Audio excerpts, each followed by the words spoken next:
Lieutenant Paul Baker watched Earth grow larger in his fighter's view screen as the Corvin flagship continued its approach. 200 fighters from across the galaxy followed him in a desperate charge toward the massive enemy vessel.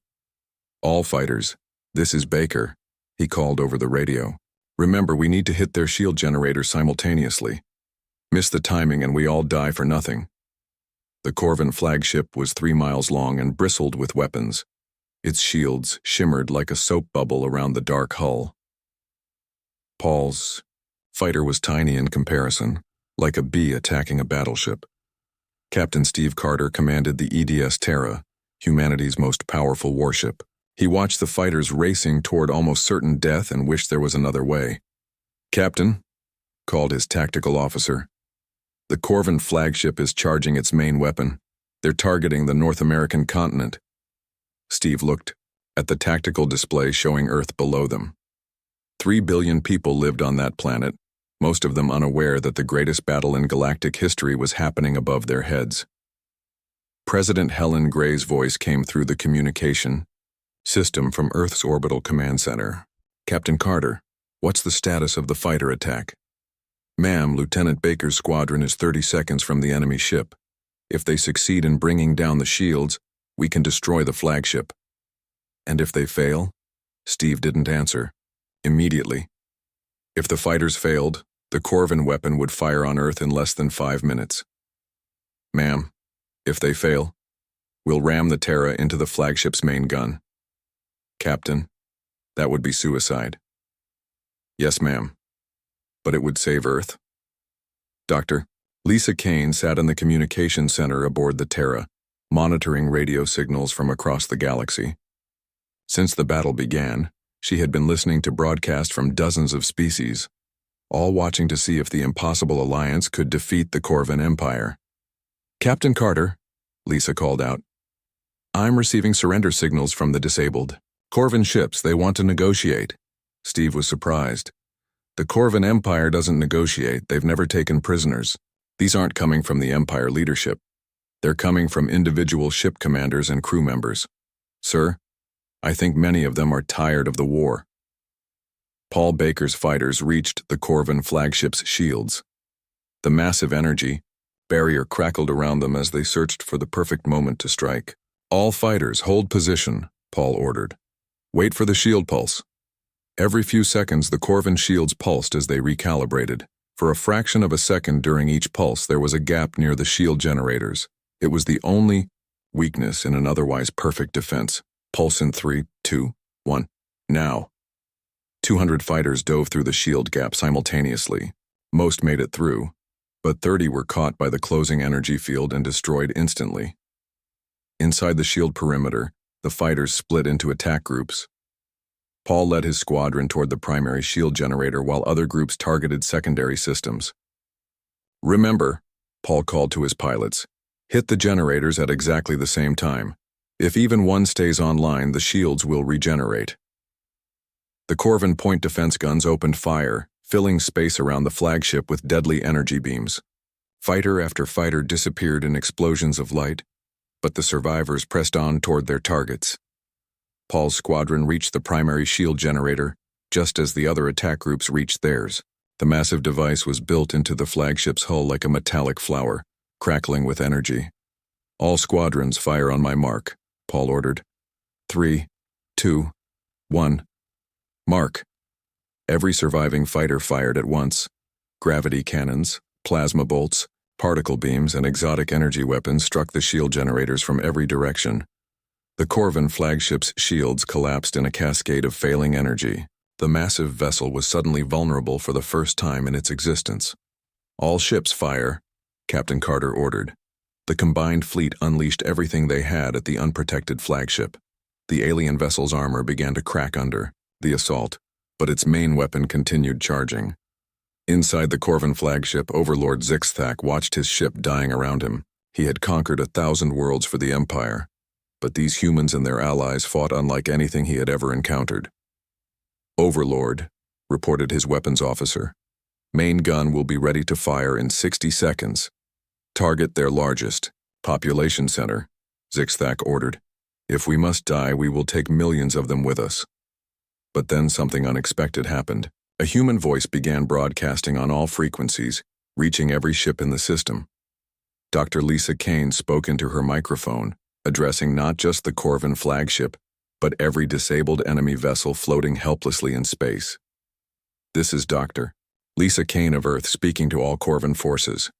Your overlord is about to commit genocide against innocent civilians. You have families too. You have people you love. Is this the legacy you want to leave behind? Her words were translated into the Corvin language and broadcast to every enemy ship. Lisa continued speaking, her voice calm and clear despite the chaos of battle around her. For 50 years, your empire has told you that other species are inferior, that they deserve to die. But look around you. Humans, Solani, vegans, and dozens of other species are fighting together. We're not fighting to destroy you, we're fighting to save everyone, including yourselves. On the Corvin flagship, Weapons Officer Kralmoth listened to the human's words and felt something he hadn't experienced in years: doubt. He looked at his targeting screen, showing the cities of Earth where billions of innocent beings lived. Sir, he said to Overlord Zixthak, perhaps we should consider surrender. Never, Zixthak roared. Fire the main weapon. But Kralmoth's finger hesitated over the firing control. Around the flagship, other Corvin officers on disabled ships were making their own choices. Lisa continued her broadcast. We know what it's like to be afraid. We know what it's like to fight for survival. But we also know that destroying others won't save you. Working together will. Captain Carter watched his tactical display as something unprecedented happened.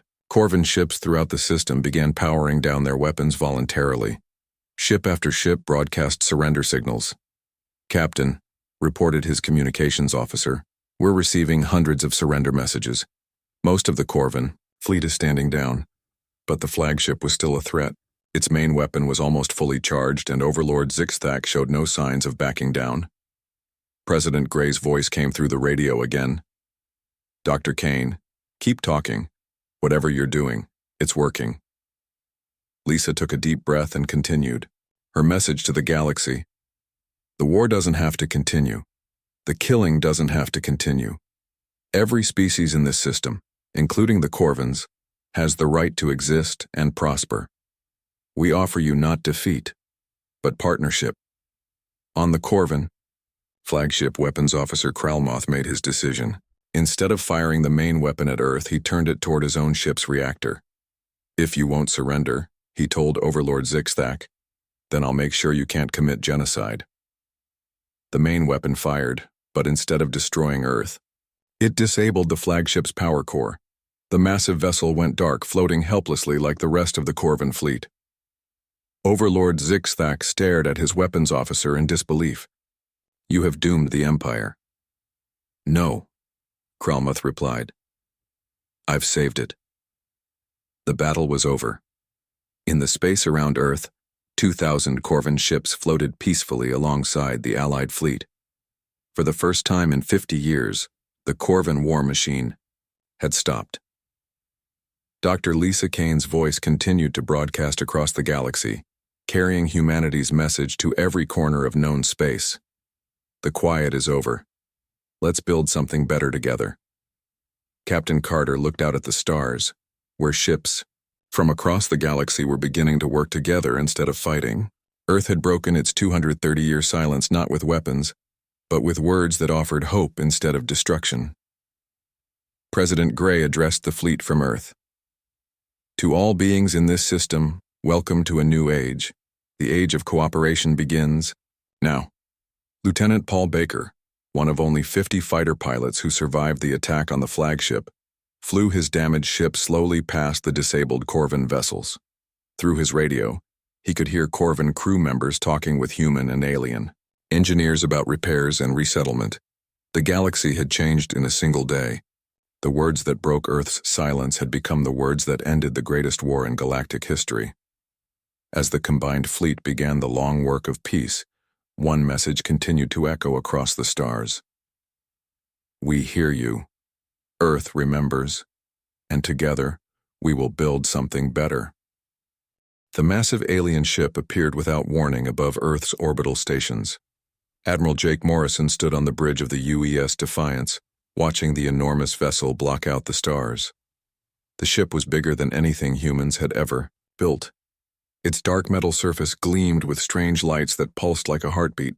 "Sir, we're getting a transmission," said Lieutenant Commander Sarah Bell from her station. "They want to talk." Jake nodded.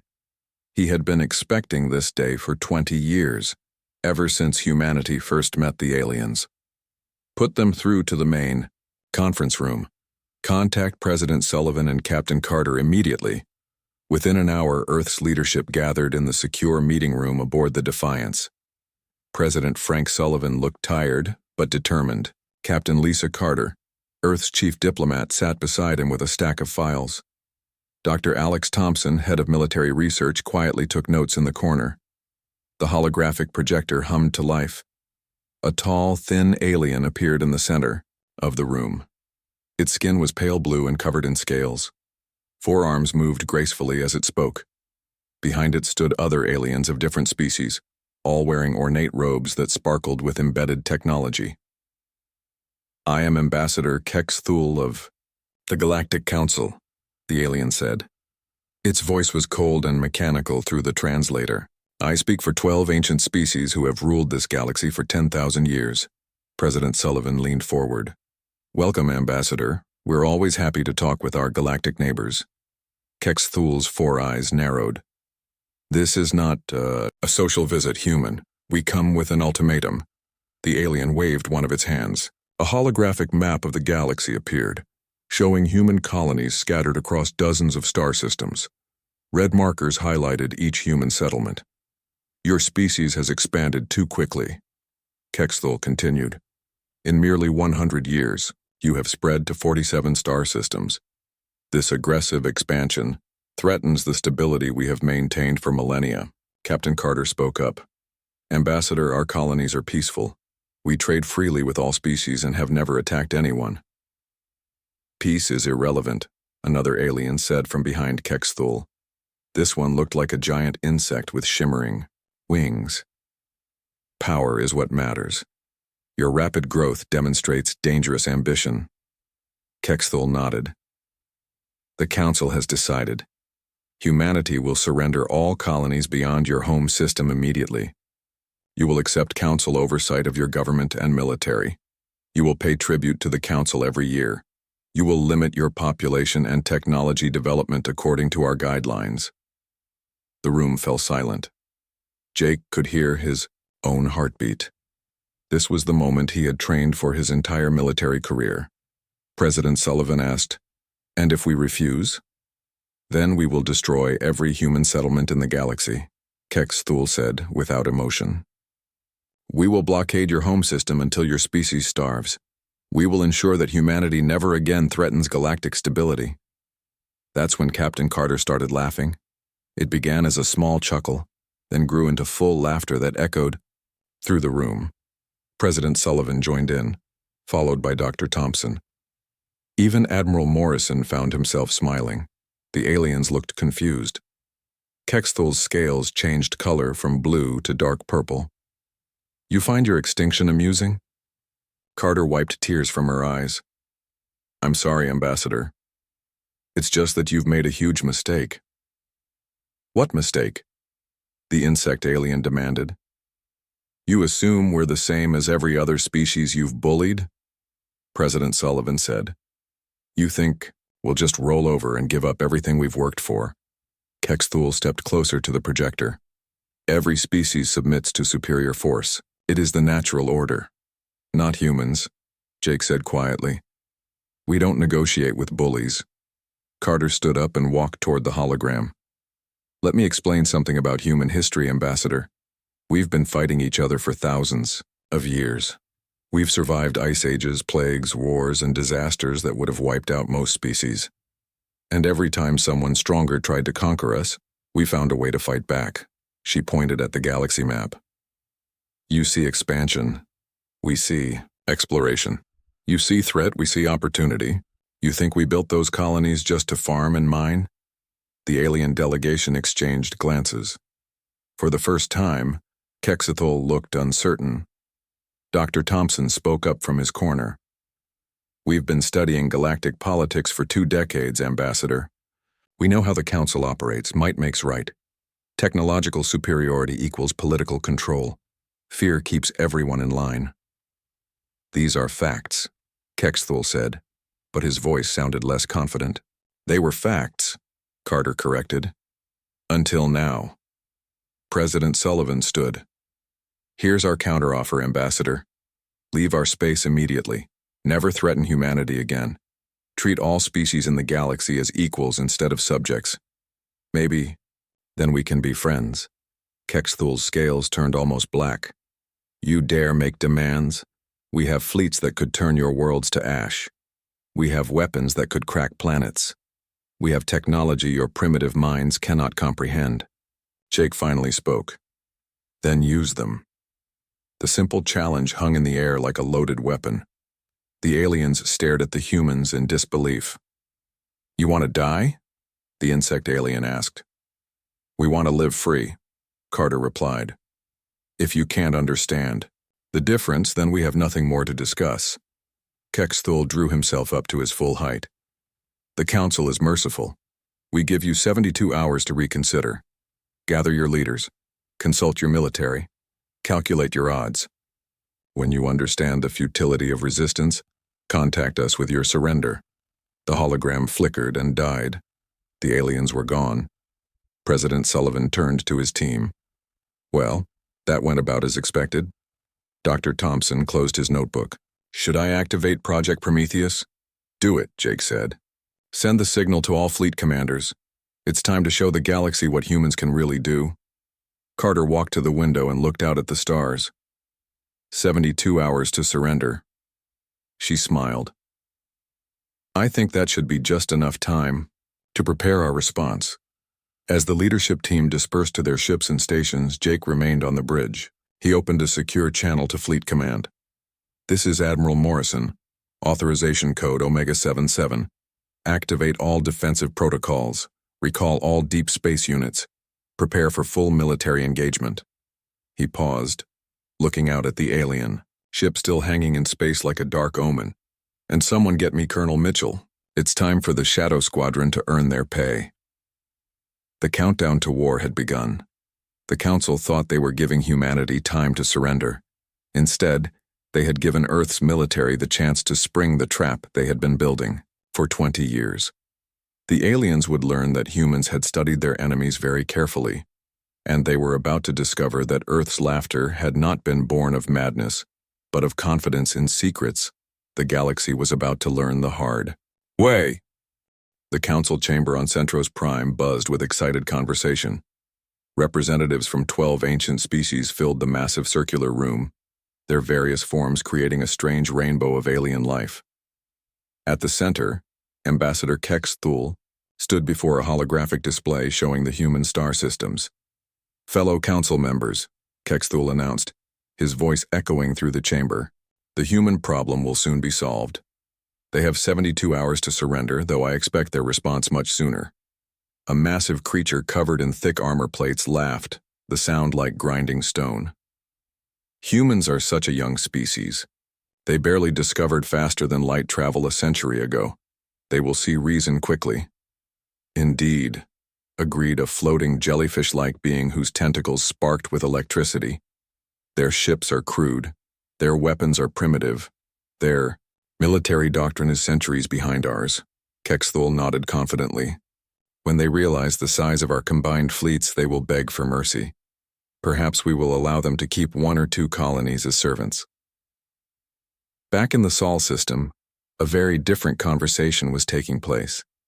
Deep beneath the surface of Mars, General Katie Brooks walked through corridors that officially did not exist. The Red Planet's military complex had been built in secret over 20 years, hidden from alien surveillance by carefully placed mining operations above. "Status report," she called to the bustling command center. Major Chris Evans looked up from his displays. "All hidden installations are coming online, General. Luna Base reports ready. The asteroid belt weapons platforms are armed. Jupiter's moon bases are activating their shields. Brooks nodded grimly. What about our deep space assets? Colonel Mitchell's Shadow Squadron is moving into position, Evans replied. 36 stealth fighters, invisible to alien sensors. They've been practicing hit-and-run tactics for years. In another part of the facility, Dr. Emma Rodriguez made final adjustments to her life's work. The kinetic bombardment satellites had been disguised as ordinary communication relays for decades. Now they revealed their true purpose as weapons that could accelerate metal rods to incredible speeds. The physics are simple, she explained to her team. Alien shields stop energy weapons by dispersing heat and electromagnetic force, but they're not designed for pure kinetic impact at 90% of light speed. It's like trying to stop a bullet with a flashlight. Her assistant, Dr. Peter Grant, checked the targeting computers. All satellites report ready, Doctor. We can hit any target in the system within 30 seconds of your command. Meanwhile, on Earth's orbital stations, Captain Danny Walsh supervised the final preparations of the boarding teams. These soldiers had trained in zero-gravity combat for years, studying captured alien technology to understand their enemies' weaknesses. Remember, Walsh told his troops, alien species rely heavily on their technology. Disrupt their systems and they become confused. Most of them have never fought an opponent that thinks differently than they do. Commander Beth Turner coordinated between the space stations, ensuring that the defense network appeared weak while hiding its true strength. To alien sensors, Earth's defenses looked like a few dozen ships and some basic orbital platforms. They could not detect the hidden weapons woven throughout the solar system. Back on Centros Prime, the Council continued their planning. Admiral Vextar of the Hegemony Fleet stood before the assembled representatives, his reptilian features twisted in what passed for a smile. My lords, he hissed, I have assembled over 1,000 ships for this operation. Battle cruisers from the Hegemony, plasma destroyers from the Collective, ion cannon frigates from the Empire. This will be the largest fleet ever assembled against a single species. The floating jellyfish creature pulsed with excitement. Excellent. How long before you can reach the human system? 3 days, Vextar replied. I plan to arrive with overwhelming force. The humans will see our ships and immediately understand their situation. What about their colonies? Asked a bird-like alien with metal feathers. Should we attack them first? Kexthol waved a dismissive hand. Unnecessary. Once we crush their home fleet, the colonies will surrender automatically. Humans are an emotional species. They will not sacrifice their homeworld for distant settlements. The council members murmured their agreement. None of them had bothered to study human history. If they had, they might have learned about concepts, like strategic depth and fighting retreats and never giving up. On Earth, President Sullivan met with his cabinet in the secure bunker beneath the Capitol. The room was filled with tension and determination. Are we really going to do this? Asked Secretary of Defense Karen White. Fight the entire galactic establishment? We're going to defend ourselves, Sullivan replied firmly. And if that means fighting, then we fight. Captain Carter pulled up intelligence reports on her tablet. Our diplomatic contacts confirm that the Council has subjugated dozens of species over the centuries. Many of them are waiting for someone to stand up to the bullies. What about our colonies? Asked Secretary White. Can they defend themselves? Dr. Thompson spoke up from his chair. Every colony ship we sent out carried hidden weapon systems. Every mining station has concealed military equipment. Every trade route has been mapped for strategic advantage. We've been preparing for this war since the day we met our first alien. Jake Morrison's voice came through the secure communicator from the Defiance. All fleet units report ready, Mr. President. We have ships positioned throughout the system, most of them invisible to alien sensors. And our secret weapon? Sullivan asked. Dr. Rodriguez confirms all kinetic satellites are operational, Morrison replied. The aliens won't know what hit them. As the hours ticked by, both sides made their final preparations. The Council prepared for an easy victory, confident in their technological superiority and ancient traditions of conquest. They had never lost a war because they had never fought an opponent that understood modern warfare. Humanity prepared for the fight of their lives, knowing they were outnumbered but not outmatched. Every human in the military had studied alien tactics and found weaknesses. Every ship carried weapons designed specifically to counter alien defenses. Every strategy had been planned to turn the enemy's strengths against them. The 72-hour deadline approached. The Council expected a message of surrender. Instead, they received 2 words that would echo through galactic history. Come and take it. Admiral Vextar received the human response while his fleet gathered at the jump point. He showed the message to his officers and they all laughed.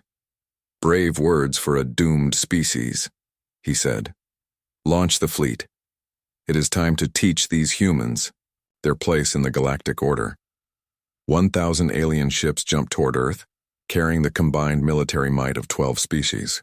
They expected to find a frightened enemy ready to submit. Instead, they were flying into the most carefully prepared trap in military history. Humanity had spent 20 years learning how aliens fought wars. Now they were about to demonstrate how humans fought them. The alien fleet dropped out of hyperspace at the edge of the Sol system like a swarm of angry metal insects.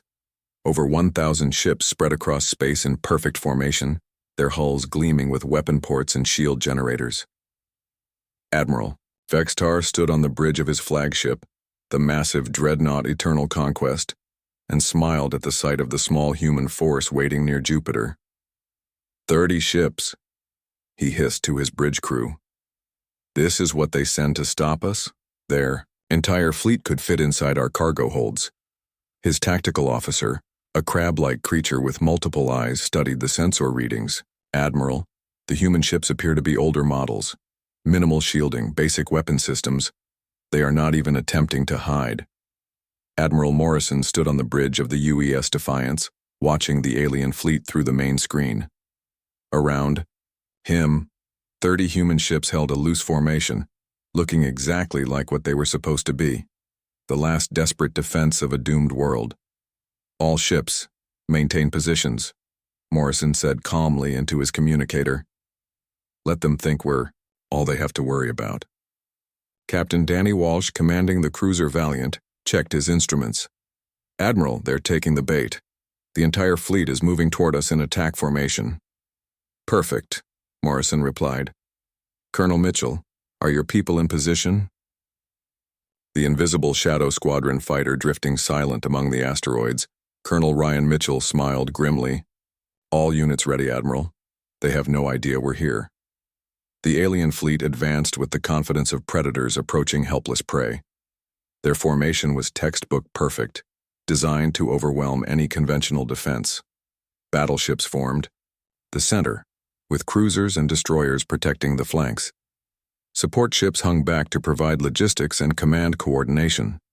Admiral Vextar opened a communication channel to the human fleet. Human vessels, you are vastly outnumbered. Surrender now and your deaths will be quick. Morrison's reply was broadcast on all frequencies. Admiral Vextar, this is Admiral Morrison of the human fleet. We've read your history. You've been bullying smaller species for centuries. Today, that ends. The alien admiral laughed, the sound, like grinding metal. Brave words from dead men. All ships, prepare to fire. Let us show these primitives the power of the Council. The battle began exactly as the aliens expected. Their massive plasma cannons and ion beams lanced out toward the human ships, striking shields and armor with devastating force. The human return fire seemed pathetic in comparison. Simple kinetic rounds and basic missiles that barely scratched the alien hulls. Their weapons are centuries behind ours, Vextar announced to his fleet.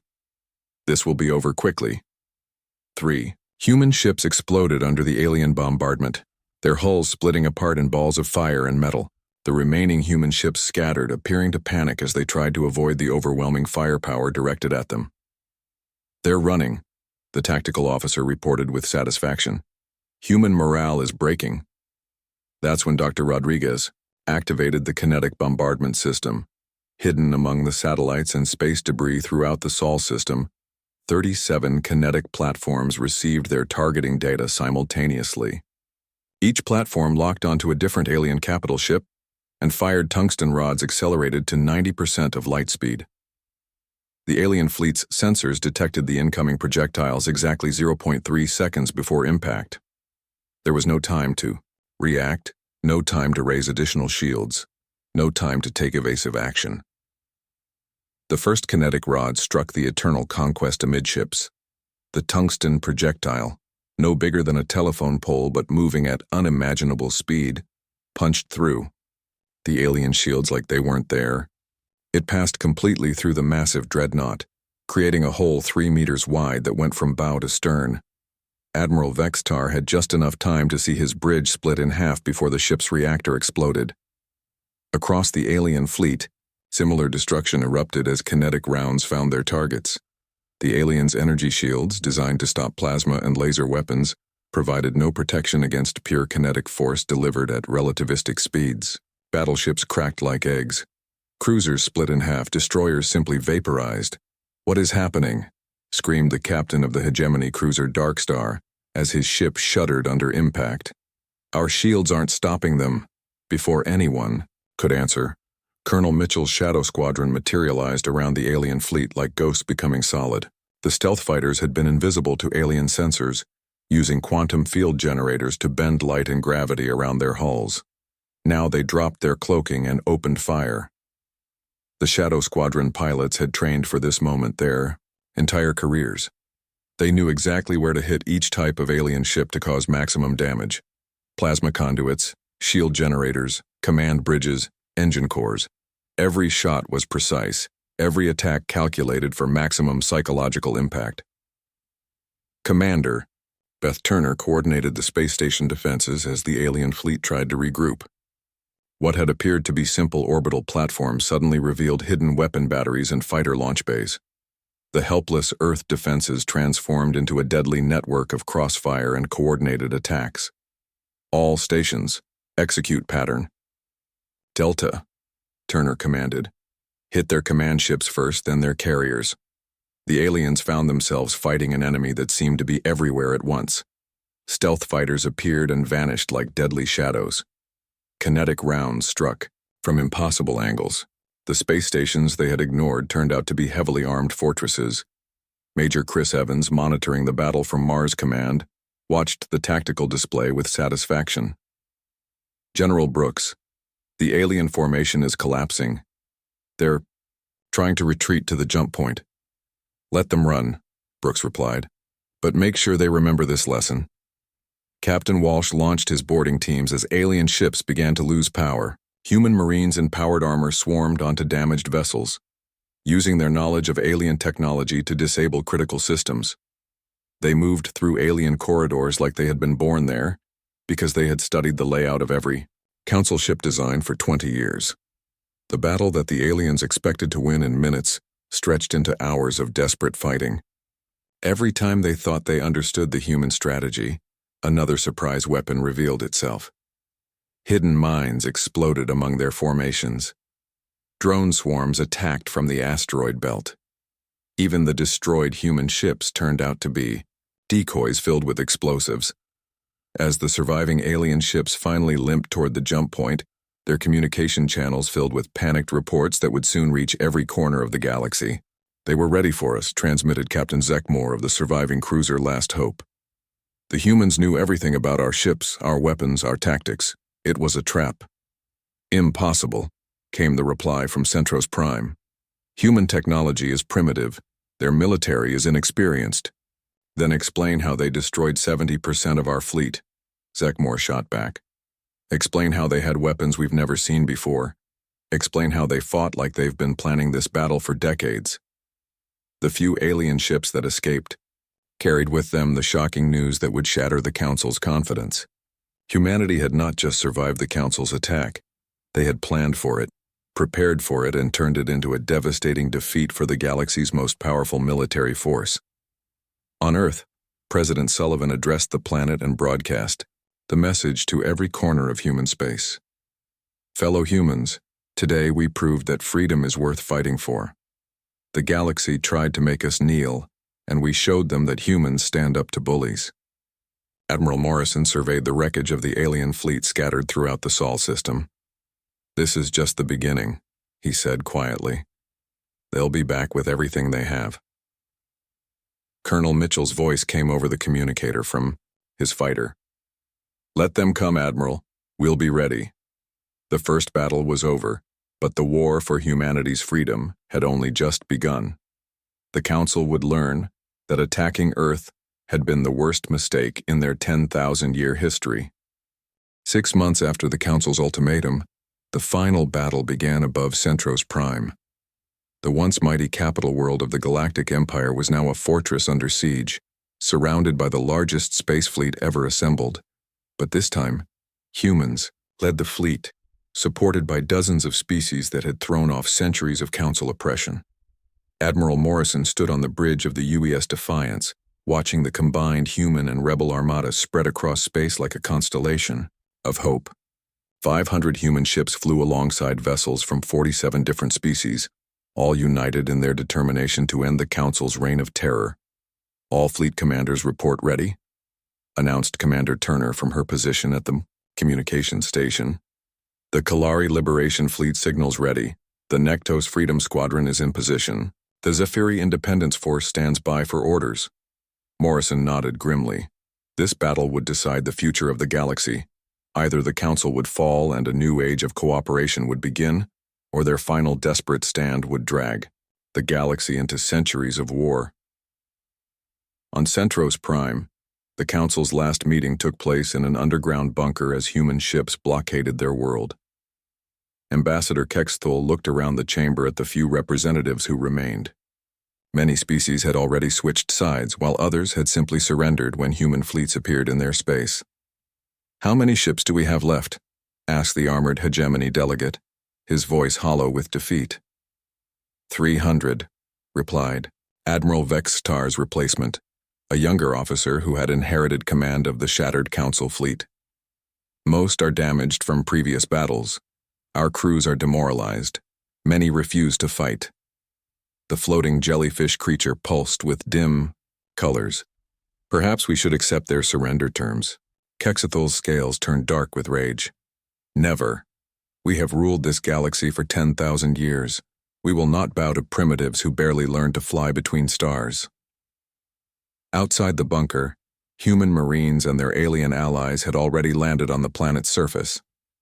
Lieutenant Foster's special operations teams moved through the capital city, welcomed by Centros Prime's oppressed worker populations who had served the Council as slaves for generations. Resistance is minimal, Foster reported to Admiral Morrison.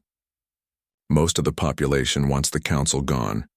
They're actually helping us locate Council military positions. The space battle began when the Council fleet tried to break through the human blockade. Their ships, once the terror of the galaxy, now seemed outdated and clumsy compared to human vessels that moved with predatory grace. Colonel Mitchell led the Shadow Squadron in the opening attack, his stealth fighters materializing among the Council formation like deadly ghosts. All units target their command ships first. Let's end this quickly. The human pilots had learned from 6 months of constant warfare. They knew exactly how each Council species fought, exactly where their ships were vulnerable, exactly how to break their morale with surgical strikes on key targets. Dr. Rodriguez coordinated the kinetic bombardment satellites that now surrounded Centros Prime, targeting their planetary defense grid, she announced from her command center on Mars. One precision strike should take out their shield generators. The tungsten rods fell from orbit like spears thrown by angry gods, punching through the planet's energy shields and striking the generator stations with perfect accuracy. The protective barrier that had defended Centros Prime for millennia flickered and died. Captain Walsh led the boarding actions against Council vessels that tried to escape. His Marines moved through alien corridors with the confidence of soldiers who had fought this war in their dreams for 20 years. They captured ship after ship, adding them to the growing rebel fleet. Council vessel Dark Regent surrendering, Walsh reported as his team secured another bridge. That's the 15th ship this hour. Their crews aren't even trying to resist anymore. On the planet's surface, the final Council stronghold fell to a combined assault by human forces and local rebels. General Brooks coordinated the attack from orbit, watching as decades of oppression finally came to an end. All military installations secured, she reported. The Council government complex is surrounded. They're requesting terms for surrender. President Sullivan's response came immediately from Earth. No terms, unconditional surrender only. They had their chance to negotiate 6 months ago. In the bunker beneath the Capitol, Ambassador Kexathul faced the reality of total defeat. Around him, the last council members argued desperately about their few remaining options. "We could flee to the outer galaxy," suggested one delegate. "Rebuild our forces in secret." "Where?" demanded another. "The humans have turned half the galaxy against us.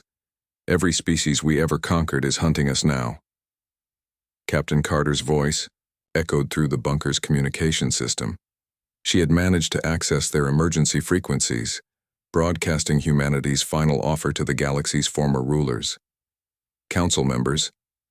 Carter's voice was calm but implacable. "This is your last chance. Surrender now and face trial for your crimes, or we will come down there and drag you out. You have 10 minutes to decide." Kexthul looked around the chamber at his fellow council members. The mighty empire they had built through conquest and fear was crumbling around them. Their fleets were destroyed. Their armies had surrendered. Their subjects had rebelled. The galaxy they had ruled for 10 millennia had turned against them. "Very well," he said finally, his voice breaking with the weight of defeat. "We surrender."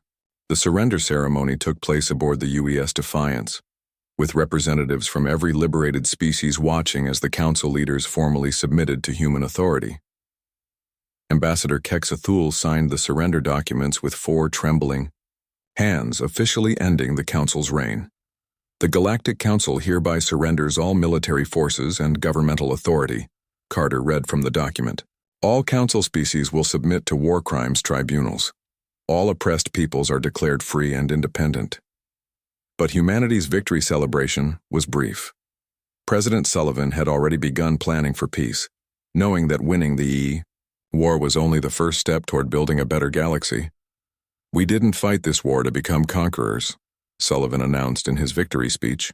"We fought it to prove that freedom is possible. Now we must show the galaxy what cooperation looks like." The new Galactic Federation held its founding ceremony on Earth 6 months later. Representatives from over 50 species gathered in the same chamber where the Council had once demanded humanity's surrender. This time, the discussion focused on equality, cooperation, and mutual respect. Dr. Thompson led the technology-sharing programs that began distributing human innovations throughout the galaxy. The quantum communication networks that had given humanity such an advantage were freely shared with any species that wanted them. "Knowledge belongs to everyone," Thompson explained to the gathered delegates. "When we all work together, we all benefit." Dr. Rodriguez established the new Federation's Defense Academy, where former enemies learned to work together as peacekeepers rather than conquerors. The curriculum emphasized protection over aggression, cooperation over domination.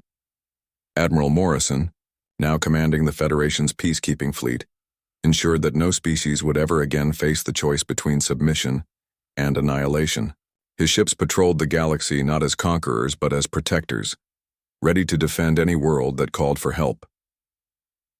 The war crimes trials began on Centros Prime, now transformed from the Council's capital into a symbol of justice. Ambassador Kexthul and the other Council leaders faced judgment for centuries of oppression, while their former subjects testified about decades of suffering under Council rule. Captain Walsh, promoted to Admiral, took command of the new Federation's exploration fleet.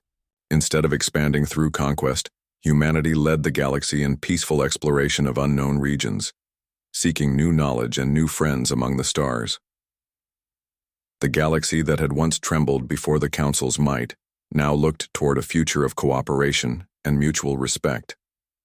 The species that had been enemies for centuries learned to work together, solving problems through negotiation rather than violence.